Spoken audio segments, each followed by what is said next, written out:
Sziasztok! A napokban bányakörülmények között lehetett kipróbálni az új Scania XT típusú teherautót G-fülkével, 450 lóerővel. Én pedig, ha már elmentem, akkor természetesen vittem magammal kamerát is. Ezt láthatjátok a mai videóban, ami alatt szokás szerint találtok egy videótartalmat. Mielőtt viszont belekezdenénk, hogy kicsit belelássatok a csatorna háttér munkájába, sokszor olyan egyszerűnek tűnnek ezek a videók, de vajon hogy is készülnek? Nézzétek meg Peti, hogyan készíti el a német fordítást, tudjátok, az ő csatornáját az Ava Group Média oldalán találjátok, link a leírásban. Szerintem baromi jól bemutatta, nagyon érdekes, illetve aki szeretne hasonlóan készíteni leírást, akkor annak biztos nagy segítségére lesz az a videó, és ha tetszik Petinek a csatornája, akkor iratkozzatok fel. Kezdjünk bele a mai részbe. Vagyunk, srácok, egy Scania XT típusú teherautóban, 32 tonnásak vagyunk, és elmegyünk vele egy kicsit terepezni. Viszont az első, amivel találkozok, az, hogy ez egy automata jármű, viszont van benne kuplunkpedál. Bemutatom nektek Gyulát, akivel fogtok még majd találkozni később az én Scaniám átadásánál is. Miért van ebben kuplunkpedál? Igen, tulajdonképpen ez a kuplunkpedál azt a célt szolgálja, hogy azok a kétkedők kedvéért lehetőséget biztosít arra, választási lehetőséget, hogy az autót teljesen automata módban használják, vagy pedig, hogyha ők úgy érzik, hogy ők bármikor jobban tudják a kuplunk szerkezetet kezelni és működtetni, mint az elektronika, akkor viszont lehetőséget ad nekik, hogy a saját lábukkal vezéreljék. A rendszer alapvetően úgy működik, hogy ha nem érzékeli a rendszer, hogy bárki hozzáér a kuplunkpedálhoz, akkor teljesen automata módban az aktuátor működteti a kuplung szerkezetet. Ha viszont azt érzékelő, hogy valaki rátette a lábát, onnantól kezdve az aktuátort kiiktatja a körből, és a kuplungnak a működtetését teljesen hagyományos módon emberi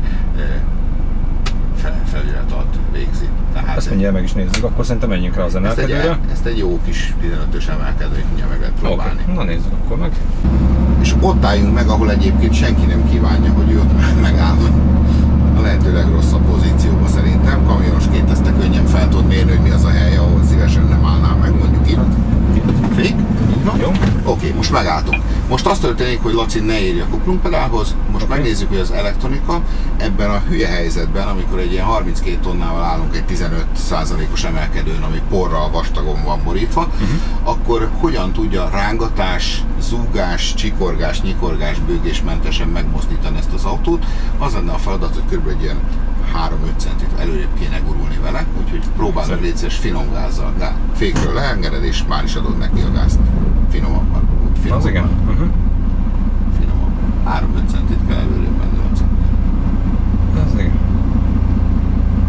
Ez gond nélkül. Oké, most lehet egy olyat csinálni, hogy mondjuk azt mondjuk, hogy most nézzük meg ugyanezt, hogyha egy ember vezérli ezt az autót, és egy embernek lenne ugyanez a feladata, de itt most a kuplungot nem az elektronika fogja vezérelni, hanem te, ezért van ott a kuplunkpedál. Nyomd ki a kuplunkpedált, és most rajtad a világ szeme, hát ugyanez az emelkedőn nyilván meg tudod mozdítani az autót, tehát ez nem kérdés, csak hogy hogyan és miképpen fog ez sikerülni. Hát igen, én már nem tudok olyan finoman. Tehát az a helyzet, hogy amikor megmozdul az autó, akkor utána már megvan a kontaktus és jól működik a dolog, de először biztos, hogy egy nagyobb mozdul. Sokkal finomabban ment fel az elektronikával. És ott szépen is lehet, visszaveszed a gázt, megáll, stb. Nyilván segítsük rá egy kicsit a váltóra, mert ugye ez most egy offroad van. Sőt, át is teheted, hogyha megkérek, a fogaskerékkel rányomsz. Igen. És akkor a nyílgombbal balra standard, aztán egy okéval. És akkor itt most nem igazán szükséges neki a terepmód. Tehát ez volt az egyik olyan említésre méltó tudomány ezeknek az autóknak, ami mindenképpen könnyebbé teszi a teherautóvezetőknek a munkáját és életét. A kritikus, nehéz emelkedőkön, illetve lejtőkön való autónak a pozícionálása, mozgatása. Ez nagyon finoman megy egyébként az autó, tehát egy nyergesnél ebből kiesnék itt a fülkéből, de patika. A rugózása. Az autónak meg lehet nézni a forduló képességét, itt ezt a pólya tömeget, hogyha bal kezünk felől egy ívben megpróbáljuk megkerülni, akkor itt viszonyítást tudunk látni azzal kapcsolatban, hogy milyen kis forduló körön tud megfordulni ez a 4 tengelyes autó, ami ugye hát az építőipar elég fontos, hogy minél kisebb forduló körön tudjanak fordulni az autók. Kisebben tud, mint a gólyák vannak egyébként, csak milyen kis terület elég neki ahhoz, hogy megforduljon. Szokatlan, nem a nyergessel. Nem. Azzal. Kezdem azt mondani, hogy ez a bányás munka, nem, bányában dolgozás nem is olyan rossz, legalábbis ilyen. Hát hangosan nem kell beszélni a fülkébe minden esetre, az is egy fontos dolog. Kérlek, hogy egy kicsit nagyobb tempóra dobjuk föl, Laci. Erre azért van, hogy egyrészt, hogy nézd meg a futóműnek a viselkedését, itt nem annyira rossz az út, de nem is annyira jó még. Most 20-szal megyünk. Nyugodtan nyomhatod neki.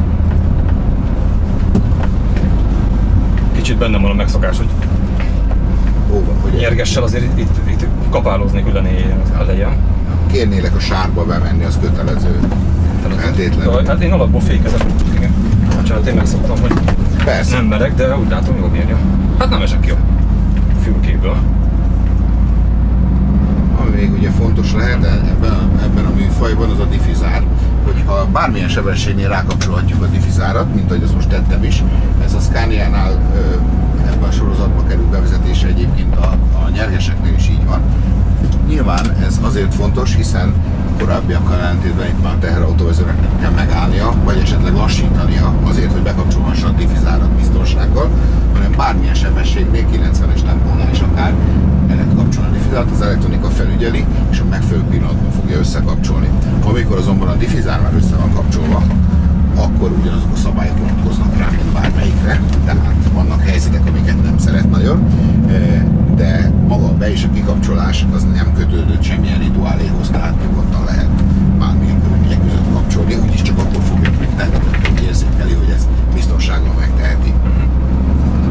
És lehető, ez inkább ilyen retarder kipufogó féktesztre jó, ugye itt a retarder tudjuk próbálni, hogy rövid meredek lejtőn hogyan tudja fékezni, féksebességen tartani az autót. Patikán. Tetszik egyébként, hogy átváltsuk a billencsre.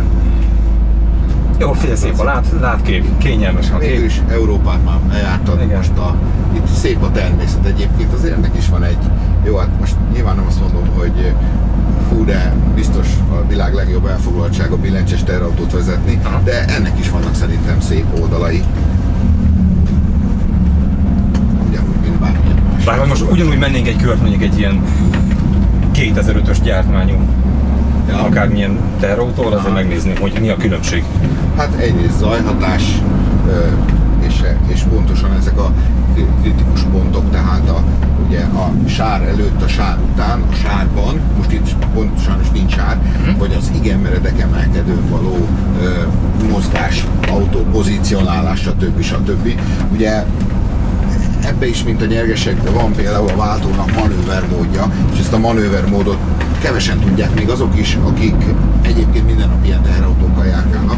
Ugye a nyergesben is van, ez nem felhasználás függő, hogy van-e benne manővermód vagy nincs, de majd lehet, hogy egy pár méter múlva, ha megállnál, akkor kipróbáljuk ezt a manővermódot is. A manővermódnak ugye közben mondom az a lényege, hogy automata kuplungnál a váltót, amikor manővermódba kapcsoljuk, hosszan lenyomjuk, és amikor kijön az M betű, akkor kerül manővermódba. Ezzel a manővermóddal annyi történik, hogy információt adunk az autónak, hogy itt most még finomabb, precízebb tolatásra vagy éppen manőverezésre készülünk. Emiatt kérjük azt, hogy a gázpedál lenyomásakor ne legyen annyira érzékeny a gázpedál, illetve a kuplung szerkezetet működtető aktuátor még finomabban fogja csúsztatni a kuplungot. Tehát, hogyha most az előbb azt mondtam, hogy Lacikám, itt 2-3 centit tedd elő az autót, most azt mondom, hogy tedd előre, légy szíves, 1 centit az autót, nagyon finom gázadással. Ugye itt most egy picit pont lejtős is, de hogyha megpróbálod, akkor finom gázra, finom mozdulatokra képes az autó. Nyilván hátrafele is.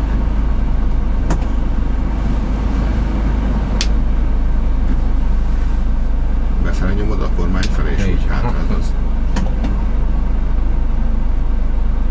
Hát, hogyha azt mondjuk, hogy most fél centit tedd, ez fél centi volt.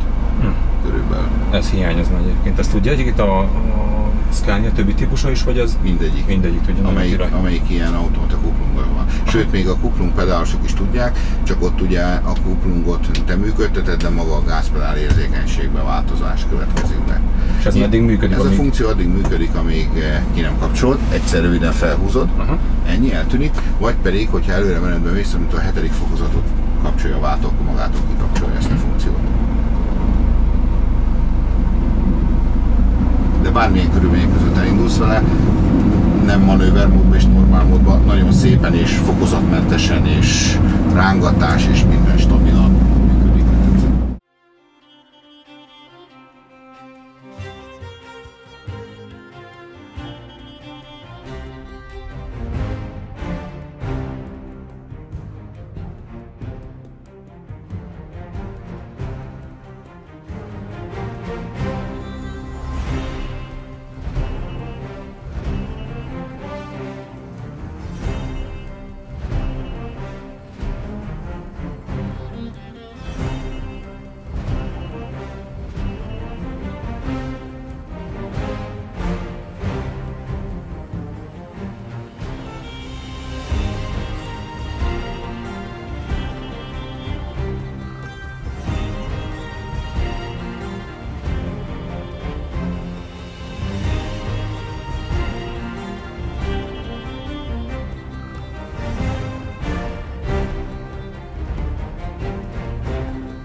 Diffizárnál az az újdonság, hogy elektronikus felügyelet és vezérlés működteti, azaz most már bármilyen sebességnél bekapcsolhatja a pilóta a diffizárat, nem kell hozzá se lelassítania, se pedig megállnia.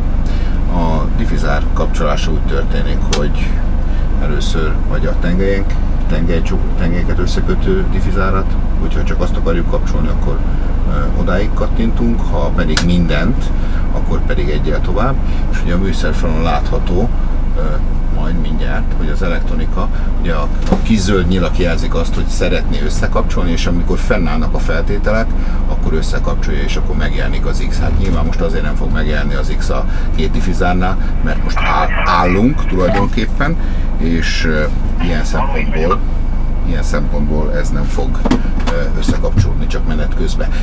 Mindenképpen az a lényege, hogy a sofőrnek nem kell megállnia, nem kell lassítania. Hát a másik érdekessége ugye ennél az építőipari autónál különösen, ez a kuplung pedálos verzió, ugye ez egy opcionális tétel, tehát ez rendelhető az automatizált váltóval és automata kuplunggal szerelt autóhoz, és ez a kuplung pedál pedig az érdekessége, hogy csak akkor fogja a rendszer figyelembe venni, hogyha érzékel, hogy az illető rálép, magyarul a pedál lenyomásra kerül, hogyha te ezt a kuplungpedált nem használod, akkor teljesen az automata kuplung fogja a kuplunggal kapcsolatos teendőket emberi felügyelet és beavatkozás nélkül végezni. Tehát választási lehetőséged van, ha esetleg egy annyira különleges terepre kerül az ember, ahol úgy ítéli meg, hogy ő emberként ezt jobban tudja működtetni, akkor ott a lehetőség, tessék, lehet használni a kuplungot, egyébként pedig nem kell. Remélem tetszett nektek ez a mai rész, a következő videóban egy IFA-t fogok tesztelni, itt Nyíregyháza egyik lőterén vagyok, majd ha van kedvetek, akkor a Lagermaxhoz jöhettek el velem. Lesz belőle 2 rész, az elsőben sofőrökkel készítettem interjút, telephely bemutatás, rakodás, érdekességkép. Hallottál már olyanról, hogy sofőr mondjuk úgy koporsóban aludt? Kíváncsi vagy rá? Na akkor megmutatom nektek az első szériában, milyen autószállító kamionok voltak és hol aludtak benne a sofőrök.